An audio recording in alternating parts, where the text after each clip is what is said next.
샬롬 할렐루야. 요한일서 1장 5절. 우리가 그에게서 듣고 너희에게 전하는 소식은 이것이니 곧 하나님은 빛이시라.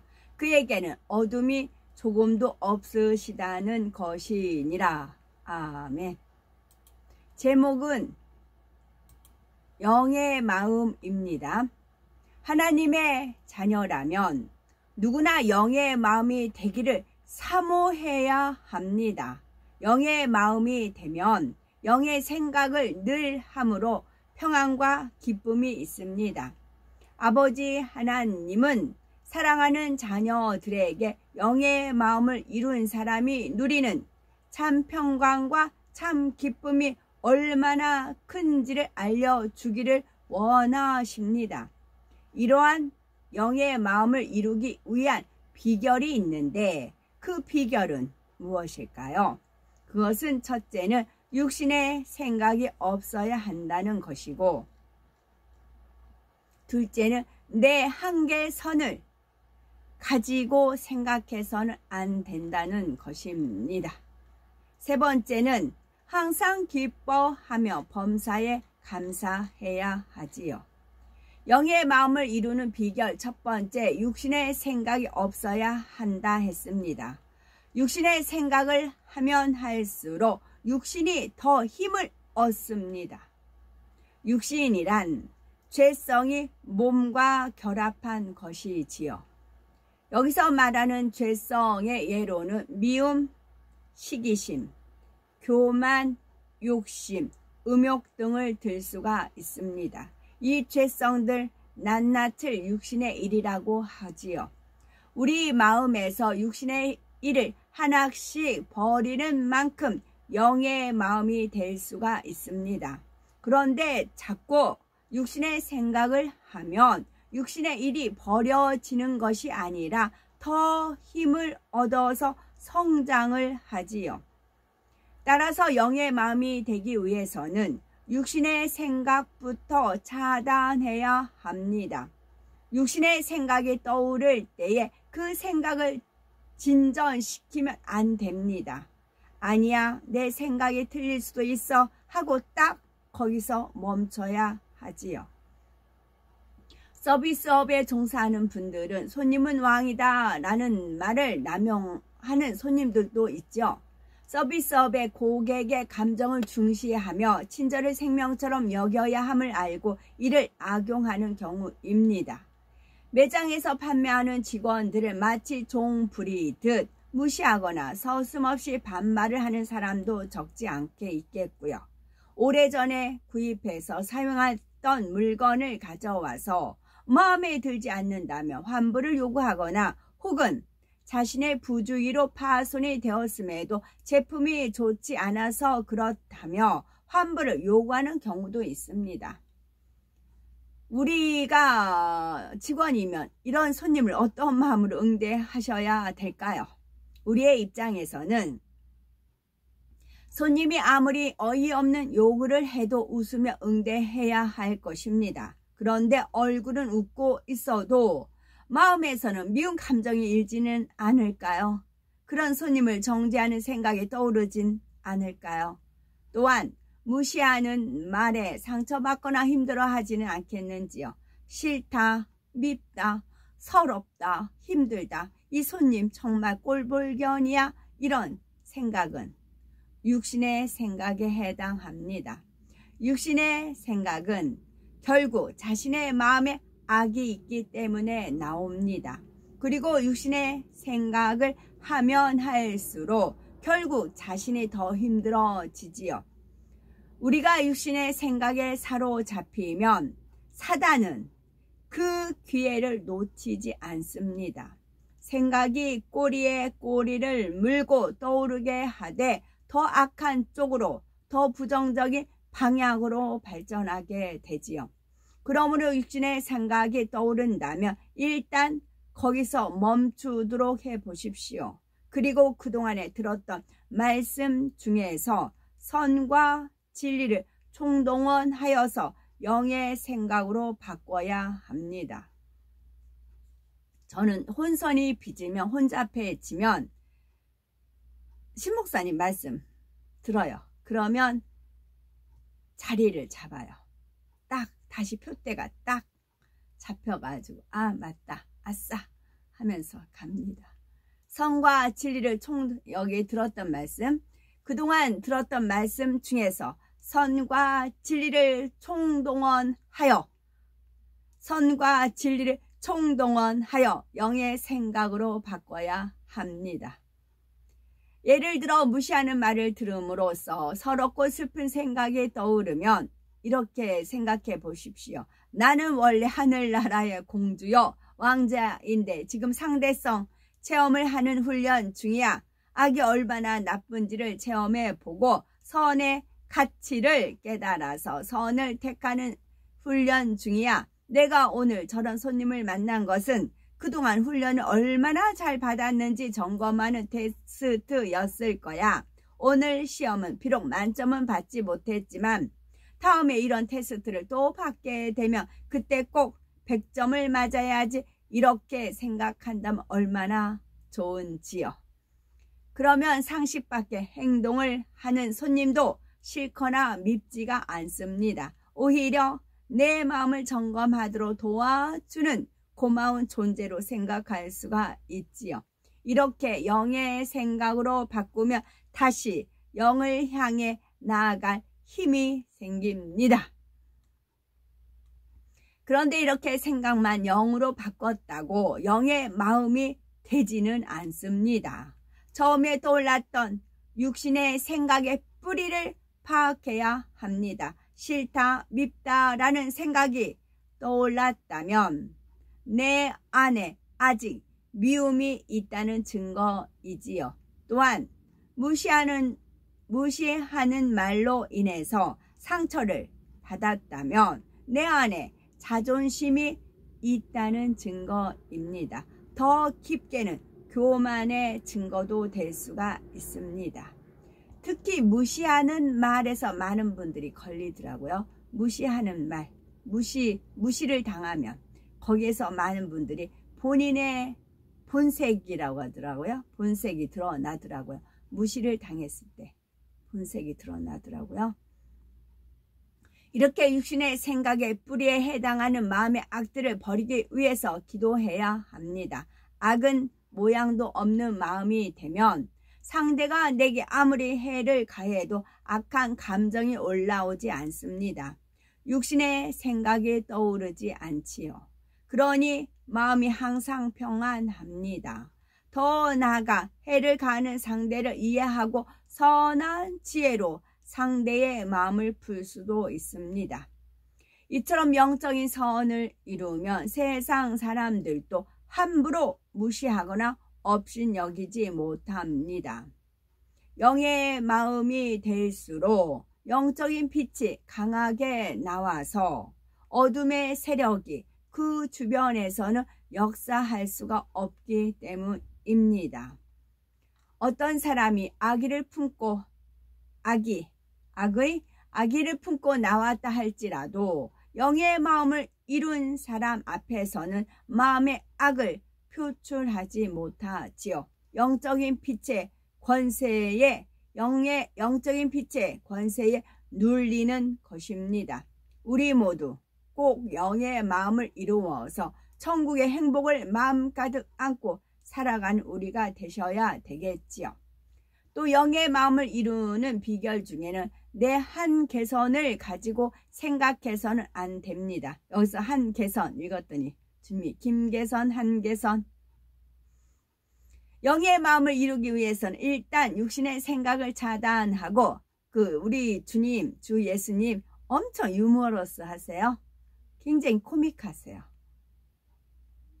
그래서 천국이 더 행복해요. 천국이 그래서 더 행복해요. 악의가 없는 선의 그런 코믹한 그런 말씀들 많이 해주세요. 영의 마음을 이루기 위해서는 일단 육신의 생각을 차단하고 그 뿌리에 해당하는 비진리를 뽑기 위해 기도할 것을 말씀드렸습니다. 그런데 많은 분들이 이 작업을 하다가 지칩니다. 하다가 말다가 흐지부지해지기도 하지요. 그 원인은 바로 자신의 노력으로만 마음의 악을 뽑으려 했기 때문입니다. 그런데 그게 만만치가 않지요. 마음의 악이라는 것이 논밭에 잡초처럼 눈에 보이기라도 하면 뽑아내기 쉬울 텐데 눈에 보이지 않습니다. 분명히 있기에 겉으로 나오는데 얼마가 남았는지, 언제까지 기도해야 하는지 알 수가 없지요. 그래서 나는 안 된다라고 자기 한계에 부딪히는 분들이 있습니다. 나는 열심히 기도해도 온전히 할 수 없는, 나는 다니엘 철야도 온전히 할 수 없는 환경이니까 안 돼. 나는 세상 물이 너무 많이 들어서 안 돼. 나는 중심이 좋지 못해서 안 돼. 이렇게 스스로 한계를 그어놓고 안 된다 생각하면 절대 영의 마음이 안 됩니다. 제가 그랬어요. 한계, 이 말씀 외에는 제가 다 이렇게도 해보고 저렇게 해봐도 돌파구가 없었어요. 이 성결의 말씀, 이 말씀만이 참인 걸 알았고, 이런 말씀이 계속 이제 제가 테이프를 통해서 들었어요. 그러면 한 50명, 60명 뒤에 이제 성도들이 있고, 제가 뭐 사람 몇 명 나왔나 이렇게 세서 기록하는 그거를 담당을 했어요. 그러면 사람 수를 세려고 뒤로 이제 빠져서 이렇게 세요. 이제 100명 안 됐을 그 당시였어요. 그러면 세면서 제가 뒤에서 쭉 그 앞에 있는 분들을 보면서, 와, 제가 거기서 가장 마음밭이 나쁜 사람이었어요. 환경이든 뭐든지 하나님 말씀에 비춰봤을 때 정말 그랬어요. 그래서 나보다 다 의인이었어요. 나보다 다 선인이었고 나보다 다 의인이었어요. 그래서 쉬지 않고 하나님 말씀 붙들고 기도해서 달려온 것이고요. 그러면 어떻게 해야 할까요? 내 노력은 한계가 있고 내 의지는 약할지라도 성령님은 한계가 없으십니다. 또한 성령님은 우리의 마음의 악을 소멸하는 능력을 갖고 계시지요. 이 성령님이 바로 우리 안에 계심을 믿어야 합니다. 수시로 성령을 의지하고 내 힘과 노력으로는 악을 발견해도 빼내기가 어렵습니다. 하지만 성령의 도우심과 능력으로는 얼마든지 악을 깨닫고 버릴 수가 있습니다. 그래서 사도 바울도 빌립보서 4장 13절에 내게 능력 주시는 자 안에서 내가 모든 것을 할 수 있느니라 하였고, 예수님께서도 마가복음 10장 27절에 제자들에게 말씀하시기를 사람으로는 할 수 없으되 하나님으로는 그렇지 아니하니 하나님으로는 다 하실 수 있느니라 하셨습니다. 천국의 영광이 마음에 믿어지는 은혜를 받으면 이 세상의 보화에 대한 애착이 사라집니다. 예를 들어서 우리가 온전한 11조를 드릴 수 있는 것도 아버지 하나님께서 은혜를 주셨기 때문이지요. 은혜를 받기 전에는 수입에서 11조를 떼는 것이 어렵습니다. 지출한 금액보다 수입이 적은 경우에는 더더욱 11조를 떼기가 어렵지요. 그런데도 우리가 11조를 드릴 믿음을 갖게 된 것은 하나님의 은혜입니다. 하나님께서 은혜를 주셨기에 11조를 드리는 것이 손해가 아니라 유익임을 믿게 된 거죠. 그래서 억지로나 인색함으로가 아니라 기꺼이 드릴 수 있게 된 거죠. 이처럼 하나님께서 은혜를 주시면 자기 소유를 내려놓을 수가 있습니다. 여기서 자기 소유라는 것은 단지 물질적인 것만 의미하지 않습니다. 눈에 보이지는 않지만 마음에 있는 것들, 곧 욕심, 사심, 미움, 시기, 질투, 간음, 교만, 자존심, 이기심, 혈기, 간사함 등도 해당이 됩니다. 이러한 자기 소유도 하나님께서 은혜와 능력을 주시면 매우 쉽게 내어버릴 수가 있습니다. 하나님의 능력을 우리의 한계 안에 제한시키지 마시라는 말씀입니다. 내 스스로는 버릴 수 없지만 성령께서 도와주시며 버릴 수 있다. 나는 할 수 없으되 하나님은 다 하실 수 있다. 이렇게 믿어야 되는 것입니다. 또한 우리가 성령의 감동을 입으면 사람의 생각으로는 이해되지 않는 일도 자연스럽게 이해가 됩니다. 성령은 한계가 있는 좁은 시야를 트여 넓게 크게 볼 수 있도록 해 주십니다. 그래서 상식적으로 이해되지 않는 말과 행동을 하는 사람도 이해할 수 있는 아량이 생기지요. 따라서 모든 사람을 사랑하고 이해하며 용서할 수 있는 영의 마음이 될 수가 있습니다. 그러므로 우리가 영의 마음을 사모한다면 항상 성령님을 의지하고 타인은 물론 자신에 대해서도 스스로 한계를 그어 판단하지 마시고 성령의 안목으로 바라볼 수 있기 바라고, 또한 성령의 도우심을 받아서 영의 마음을 수월하게 이룰 수 있는 우리가 되셔야 되겠습니다. 마지막으로 세 번째는 항상 기뻐하며 범사에 감사해야 합니다.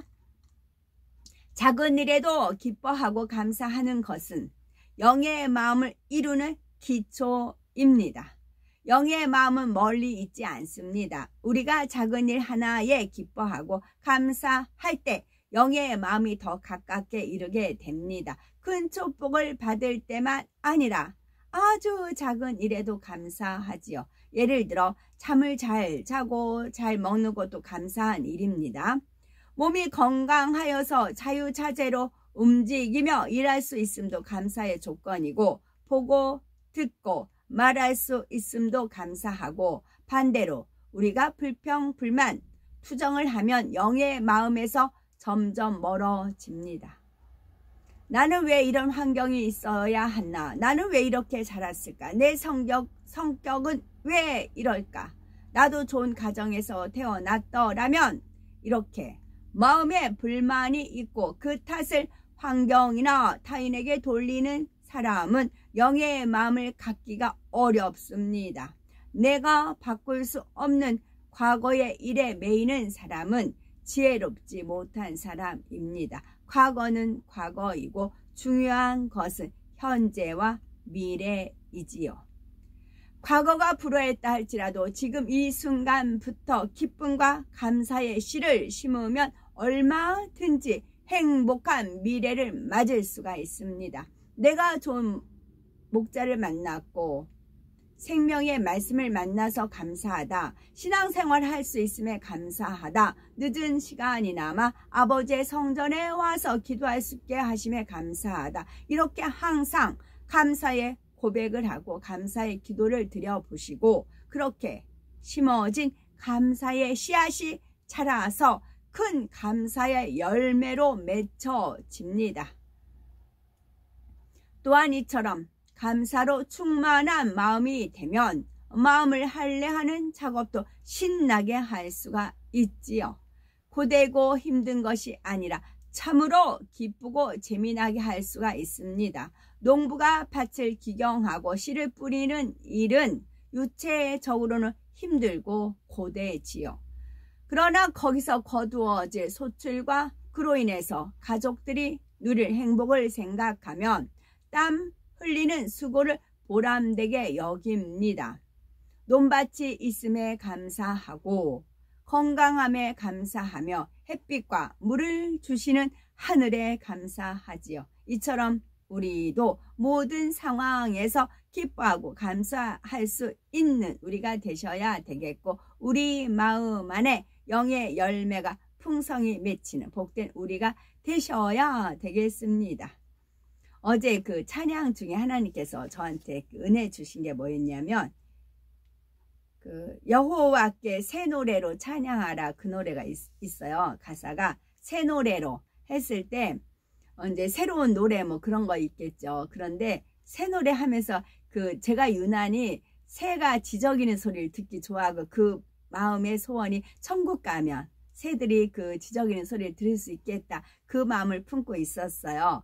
그러니까 하나님께서 저는 까마귀, 까까 그건 싫고요. 까치든 참새든 뭐 제비든 제가 들은 소리 어릴 때 뻐꾸기 소리 들었거든. 너무 예쁘더라고. 뻐꾹 뻐꾹 하는 소리가 너무 예뻤어요. 근데 새들은 악보가 있는 것도 아니고 뭐 도레미파솔 막 있는 것도 아니잖아요. 그런데 새들은 노래를 하잖아요.